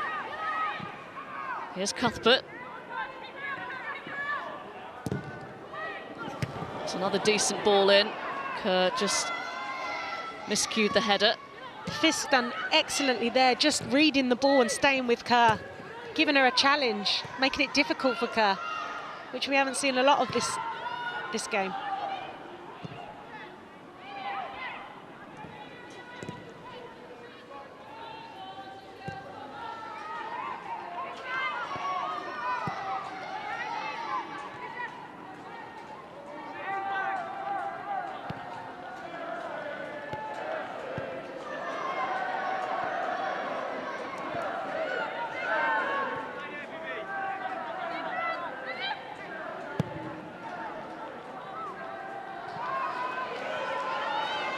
Shimizu took a chance there, thought it was going to run out of play.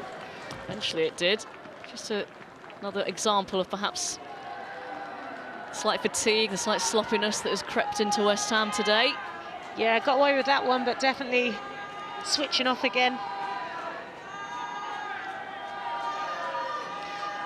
And I think when you have Arsenal and Chelsea within a number of days, it really is a big ask. Especially when you don't have that depth to rotate with.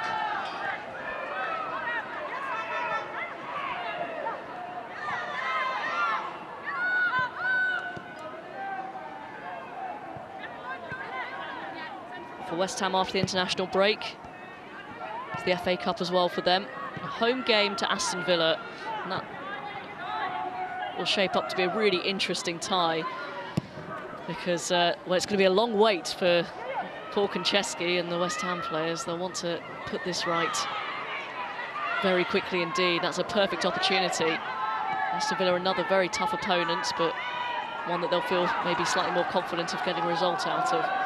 Yeah, I think after a result like this, all you want to do is get back on the pitch and make it right. But I guess what they do have is some time on the training field now to, you know, have a look, analyse. Obviously, they'll lose players due to the international break, but yeah, Aston Villa, two teams really at the same kind of stage in their progress, sitting around that middle part of the table. Will be a great contest.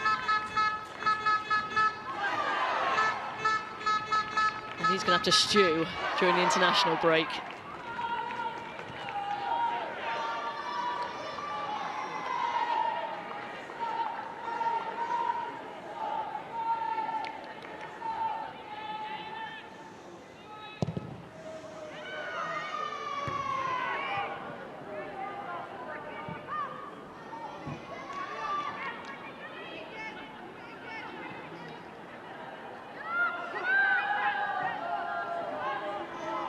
I think it's a sign as well of how strong the teams are getting, and the teams below the top three, in the sense of the Conti Cup.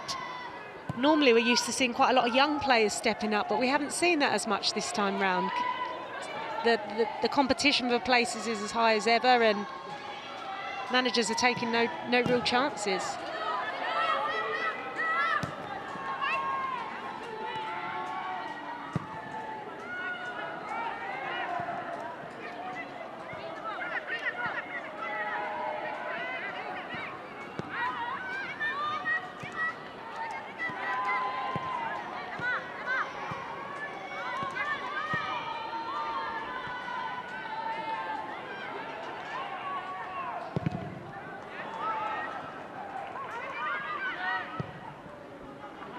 Shannon Cook sends it forward.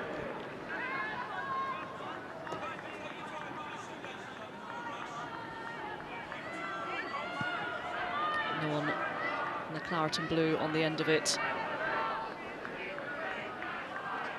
And those fans who've seen so much success over the last decade, Chelsea women, we hope to see yet another trophy lifted. It wasn't to be last year. Took the lead against Manchester City, but ended up losing. This one back by Amelie Testrup, but no one anywhere near that cross. Eriksson allowed to stroll out from the back.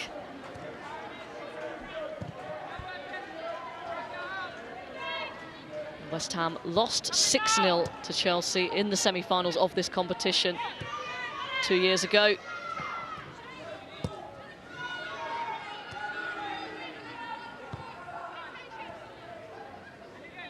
They've certainly grown as a team since then. It's important to put this in context. Very tough run of games that they've had. Canarid wins it back. Drives at goal. Might go for it herself here. Tight angle. It's flicked towards goal. It's going to be a corner kick for Chelsea. Konjektovic just trying to do the little special back heel into the goal, little flick. It's a lovely little dink from Conrad. Just there. Defender read it really well. Brave defending.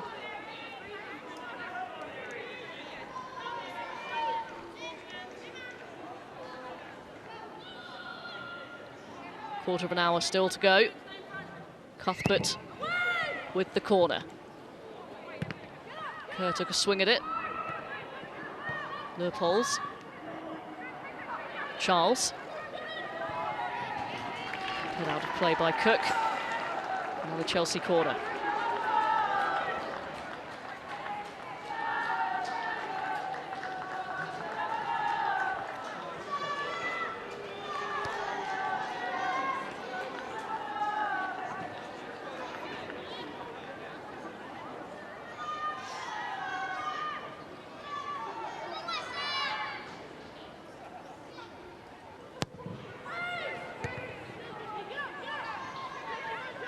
Defensive header from Grace Fisk.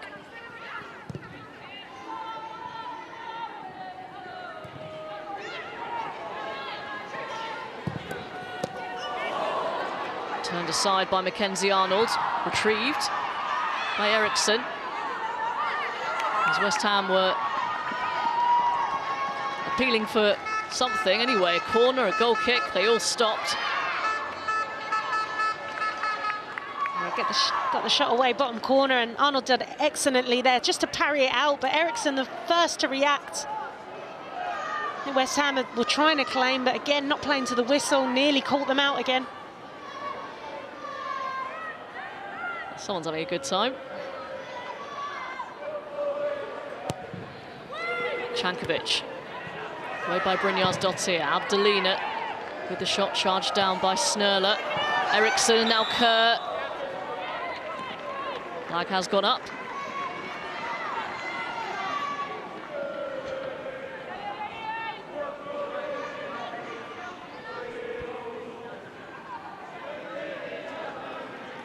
Little assist from the centre back there, Eriksson, just off the knee. Had to be creative, it was coming down at an awkward height.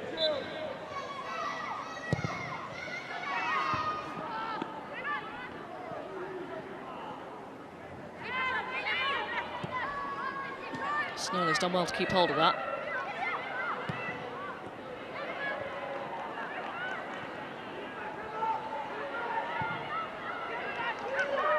Kerr.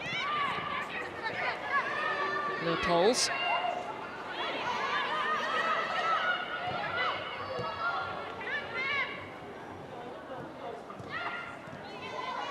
Neat play from Chelsea. Canarid. Glazed over by Niamh Charles. That was excellent build-up play. Done really well to play themselves out of a lot of pressure. Down the right-hand side, just one touch, triangle football. Then the ball in, it just needed the end product. Had everything. But Charles was always leaning backwards and it was always heading over. But excellent play there. But again, that move started from Sanka, dropping into the pocket. 4 defenders around her, not one have gone with her, just to put a little bit of pressure and stop the layoff that she keeps giving to her teammates. Dropping into the pocket, setting and then continuing her run.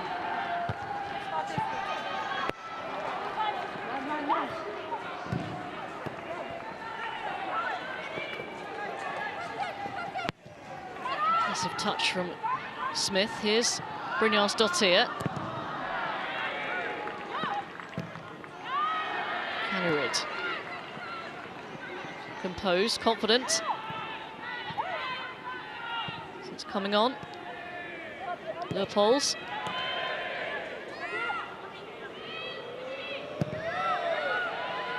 The Olays coming out now. It's been that sort of night for Chelsea. Sent forward. Canarid. Lovely first touch. Couldn't find the net with the second. It was a beautiful first touch there, just out of the feet. You put your money on her to score from there, wouldn't you? Eriksson just gets her head up, spots the run. There, it's that first touch. Just takes her a little bit wide. Again, just leading back. Smith's done well there, just to close down the shot. The very last minute, just the added pressure took Canarid off her shot in the end.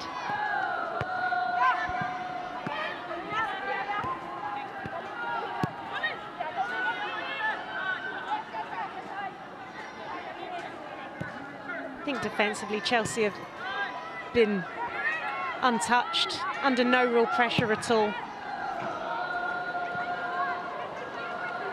Well, he tries to find Kerr. A loose touch, cleared by Shimizu. Into the final 10 minutes.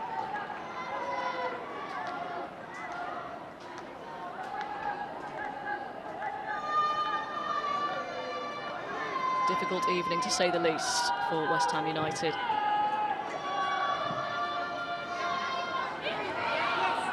Charles gets to the byline. Canarid hit her standing foot there. Mjelde, well wide. Chances, though, keep coming for Chelsea. Yeah, and I think, unfortunately for West Ham, I imagine at half-time, Emma Hayes would have told her team to go out there and punish. You know, keep the goals coming, and that's exactly what they've done. And I think as this half has gone on, West Ham are sitting deeper and deeper. The spaces are getting bigger.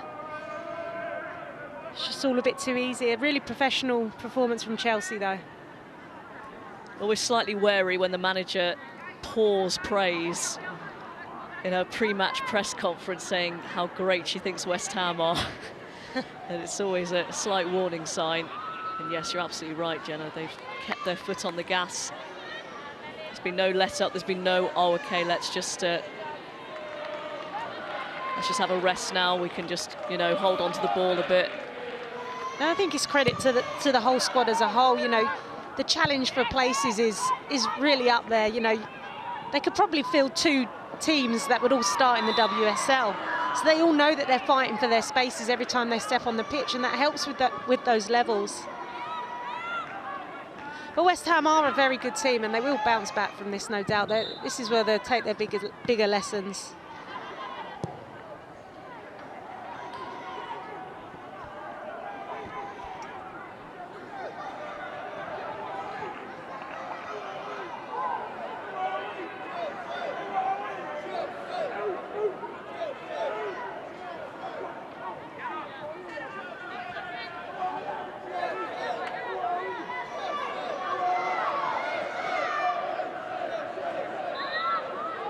So it will be Arsenal against Chelsea in the final on the 5th of March at Selhurst Park.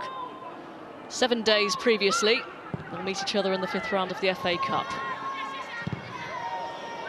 Liverpool's effort off target this time. So within the space of the week, well, we'll definitely know where the destination of one trophy, and the FA Cup, those 2 meetings so early on in the competition really opens it up, doesn't it? Yeah, what a week that will be. They will be sick of the sight of each other, I'm sure.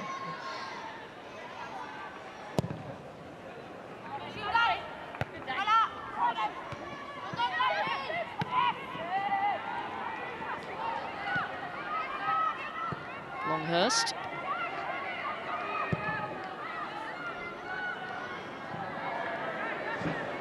So yes, a break from WSL, straight into this international break for these 2.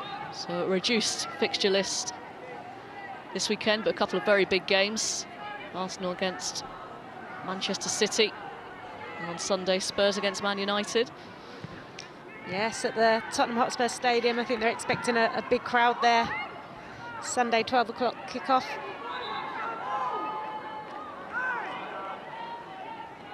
Big games.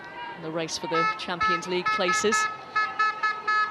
Yeah, I think definitely after the weekend of results, it really just opens it up for everyone, doesn't it? It shows again that any team can nick points from anyone, and it's a sign of just how strong and how far this league's come. Can't really call it. Very difficult. It also just shows you really can't have an off day. No, absolutely not. West Ham have proved why. Jankovic finds Kerr. The claims for offside have been granted. Free kick for West Ham into the final 5 minutes.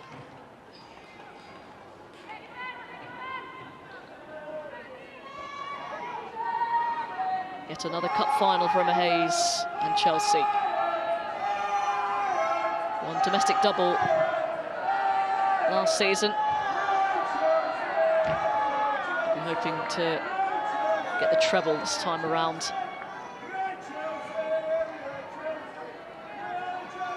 As well as progress in the Champions League, of course.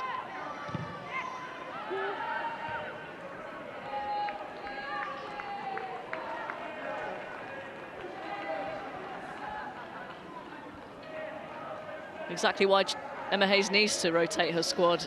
I was just going to say, and keep everyone fit and everyone ticking over on the same level of fitness, because if they are going to compete in the league and domestically, they're going to need every single player of that squad to be in tip-top condition and available for selection, or if they're to come off the bench.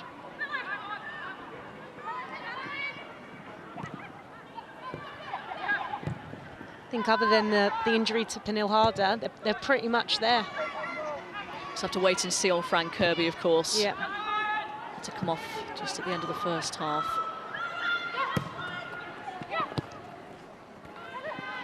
But you're right, that could be the difference between a successful season and a historic one, if they can manage to keep the key players, or most of them at least, fit and firing.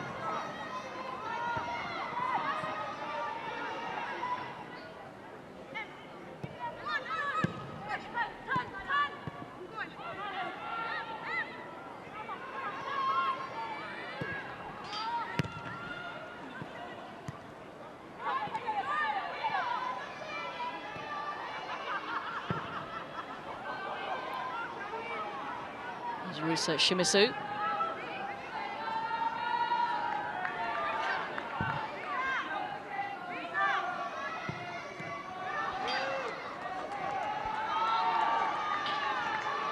I think there you just see the real sign of tiredness. Shimizu there.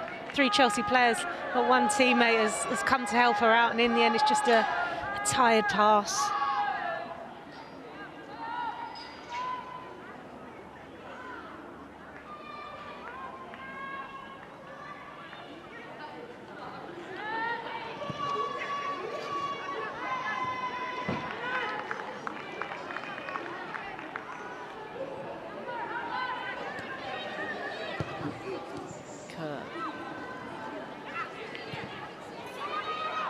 Seems to just pull wide, and you're right, she's been dropping deep, going out wide. Never stays in just one place, really difficult to pick up. Cuthbert gets the cross in. It's going to be cleared by Shimizu. Yeah, and when she comes out, she just opens up a new space, and her teammates are so switched on to her movement that there's always someone continuing the run and filling the space. So difficult to mark against. You just watch the Chelsea front line, they're never standing still, they're always trying to find new spaces. Mjolder trying to get around Smith. Cuthbert offers her support.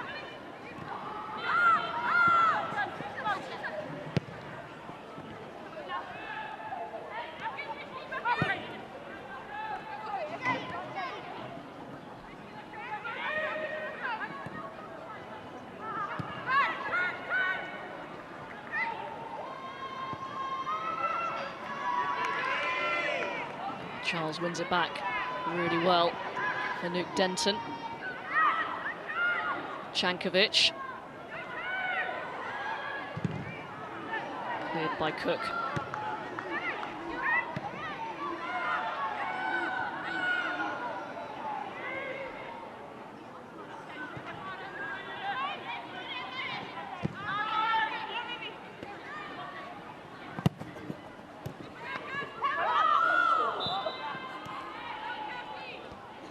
From a player's perspective, Jenna, how difficult is it to forget about big defeats like this? Do you kind of give yourself a time limit to sort of dwell on it and then tell yourself you must move on now? I think it hurts. I think it always hurts, and you know, still to this day, I remember the worst defeats. When I look back, I always remember them. But I think, you know, they've got a busy period coming up after this international break, so it's key that they don't dwell on it for too long. Allow yourself to, I think tonight it will hit them hard, and tomorrow, but then they're straight back into training after recovery and time to put things right. They've got lots of games to come up. You know, they've got a chance to finish as high as they have in this league, and lots of positives to work on, but yeah, lots to take away and analyse off the back of this performance and improve on.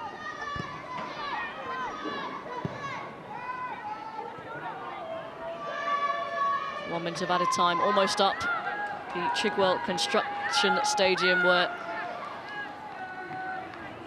West Ham United have been demolished by Chelsea. So Chelsea into the final of the Continental Cup for the 4th straight season at their devastating best. A commanding 7-0 win, thanks to 4 from Kirby Thanks to 4 goals from Sam Kerr, Frank Kirby, Lauren James and Guro Reiten also on the score sheet. Clinical, ruthless, call it what you like. An absolutely brilliant performance from Chelsea. And one to forget for West Ham United. Full time at the Chigwell Construction Stadium. West Ham United 0, Chelsea 7.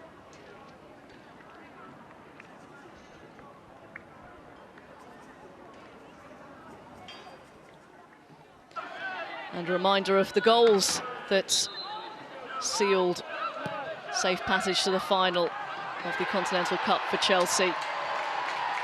Sam Kerr with the first of 4 there. I think, you know, there's a couple of goals in there that really well worked, but it's a lot to unpack from a West Ham point of view, Jenna. Yeah, definitely, especially from a set piece. You work so hard on them in training, and to leave Sam Kerr unchallenged in the box, she's always going to score. Here for me, the pick of the bunch. Great work from Lauren James and the perfect pass into Kirby's path, who slots home calmly. Unfortunately, Frank Kirby had to go off, having scored that goal. West Ham trying to play it out and getting caught. Yeah, Cuthbert just alert to the loose ball in the centre of the field, and then Sam Kerr strikes it so well into the top corner, unopposed. Mackenzie Arnold didn't stand a chance there.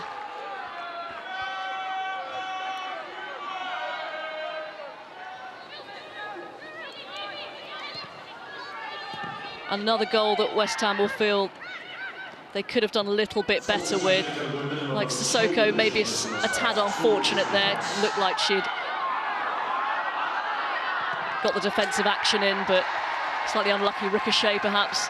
Yeah, just got a body shape all wrong when defending that ball, and then it's played into the path for Kerr, who just takes a touch around the keeper, and she doesn't miss from there.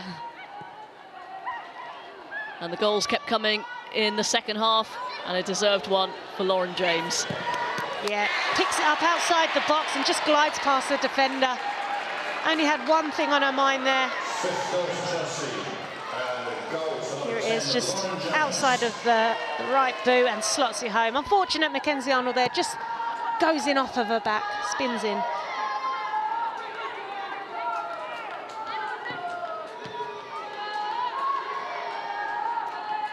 And no one anywhere near Perisset or indeed the goal scorer Kerr. Yeah, Kerr started the move again, picking the ball up on the outside of the box, unopposed, and she makes her run into the box, no one challenged, good ball in. Sam Kerr's always going to score from there, unchallenged, with her head.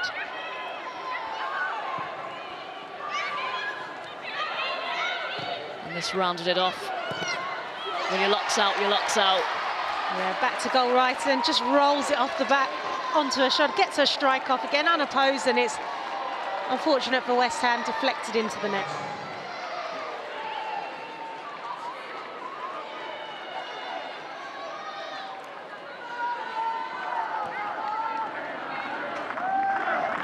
And so, after that convincing win for Chelsea, they will meet Arsenal in the final of the Continental Cup. An all-London tie at Selhurst Park. Thank you very much for your company today. Goodbye.